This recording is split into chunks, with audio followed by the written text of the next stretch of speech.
Орусиянын Белгород облусунун губернатору Вячеслав Кладков Белгород шаарындагы күйүүчү май кампасына Украинанын 2 тек учагы сокку урганын билдирди. Украинанын коргоо министрлиги бул окуя тууралуу комментарий бере элек. Эгер расталып калса, анда бул Украин күчтөрү Орусиянын аймагына сокку урган биринчи учур болуп калат. Орусиянын Белгород шаары Украин чек арасынан 25 чакырым гана алыстыкта жайгашкан. Вячеслав Кутков тек учактар төмөнкү бийиктикте учуп келип, кампага сокку урганын, андан 2 жумушчу жараат алганын телеграмга жазды. Бирок күйүүчү май кампасына ээлик кылган Орусиянын Роснефть компаниясы өрттөн эч ким жабыркабаганын билдирди. Кампадагы өрткө эмне себеп болгонун так айткан жок. Буга чейин интернетке Белгороддагы кампага сокку урулганы тартылган деген такталбаган видеолор тараган болчу. Булак Азаттык.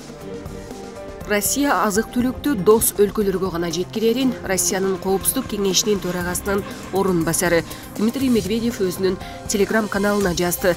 Медведев бала чагында СССР Канададан буудайды долларга сатып алганын эске салды. Бүгүнкү күндө абал башкача. Россия дан эгиндеринин ири өндүрүүчү, Индия жана Кытай менен катар жана экспорттоочусу. Көптөгөн өлкөлөрдүн азык-түлүк коопсуздугу бизге жараша болот.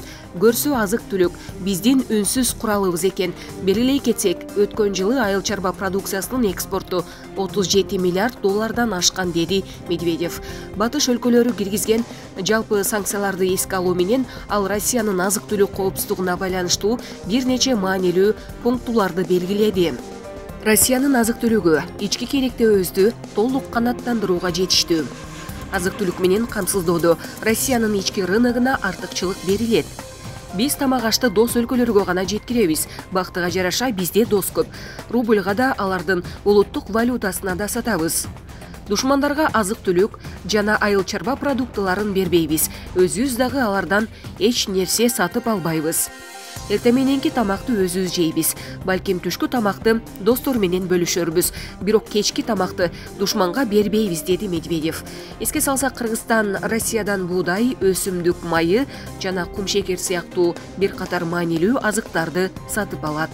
Булак Зооло Кечип. Бийлик Жапаровдун колунда болгондуктан анын досу УКМКнын төрагасы Ташиевдин бийлиги өлкөнүн кош бийлигине айланып, Маалым болгондой, Бишкекте Кыргызстан Бириккен демократиялык кыймылы аттуу оппозициялык уюм түзүлүп, алар Кыргызстанда адилеттүү укук системасын түзүүнү көздөшөрүн айтышкан. Биз Франциянын тажрыйбасына тандаганбыз. 2010 жылы аны чаанып Англиянын парламент башкаруу салтына өттү. Деген менен оппозициялык кыймылдын түзүлүшү сынга алынып, алар өлкөнү өнүктүрүүгө эмес, бөлүндүрүүгө басым жасайт деген пикирлер айтылууда.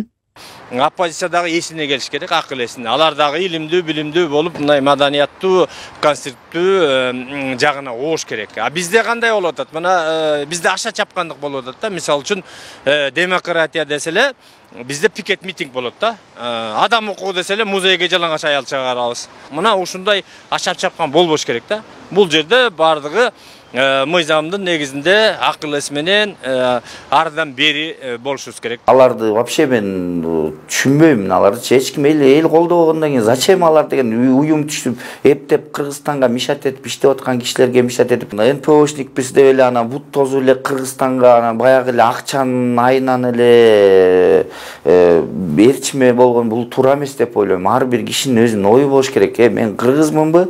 Ошо кыргыздынмын деген деген ошол атты, ошол кыргызмын деген атты татыктуу көтөрүш керек да. Тилекке каршы демократиянын атын жабынып, өлкөдө батыштын саясатын жүргүзүүнү каалагандар адилеттүүлүк жөнүндө сөз сүйлөп, программа түзүп жатканы күлкүлүү, дейт саясаттануучу Бейшенбек Абдыразаков. Оппозиция деген, оппозиция чукулай берип, булардын бир эле максат тилеги болот да. Барып эле ак үйдү эртең менен басып алыш керек. Эрте туруп, бетин жуубайбы ак үйдү басып алса, 7-этажга жетип алса, ошону ээлеп алсаң, отуруп алып анан кийин декрет чыга бериш керек. Булардын кылганы бүт биздин салтка, наркка диверсия болот алат. Кыргызды жок кылуунун, тарыхын, элин, журтун жок кылганын үстүндө иштеп келатат да. Мунун баарына мыйзамдын чегинде чек коюш керек да. Оппозициялык кыймылдын мүчөлөрү буга чейин саясатка да аралашууга жетишкен, бирок бир иштин өтөөсүнө чыгып, өрнөктүү иш жасадыбы деген суроо турат. Булардын баарын мен жакшы билем. Булардын баардын МБОнун Американын акчасын жеп, ошолордун немесине семирген кыргыздын душмандары. Тынч жашайбызбы же дагы эмне алекетти чыгарган атышат бу өлкөдө? Мындайлардын кереги жок. Анда мыйзам бузгандарды камаш керек, камап салыш керек акмактар. Алардан эч качан жакшылык күтпөйбүз. Убагында иштеп деле жүрүшкөн, эчтеке кылган эмес. Рита Карасартова, Раушан Жээнбеков булардын биз билебиз, жакшы билебиз буларды. Булар колунан эч нерсе келбейт. Только элдерди бузат. Мындайларды өлкөдөн чыгарып эле салган жакшы болот деп ойлойбуз. Байкоочулар Кыргызстандагы ар кандай бейөкмөт уюмдарга чектөө коюп, алардын ишин тыкыр көзөмөлгө алуу керектигин айтышат. Антпесе элдин ынтымагы ыдырап, өлкө тагдыры жаргата калат. Гүлдана Момунова, Алымбек Бектурганов, Регион телеканалы, Бишкек шаары. Россия ээп өлкөлөрүнө дан азыктарын чыгарууга салган тыюуну алды. Бул тууралуу Россиянын Кыргызстандагы элчилиги билдирди.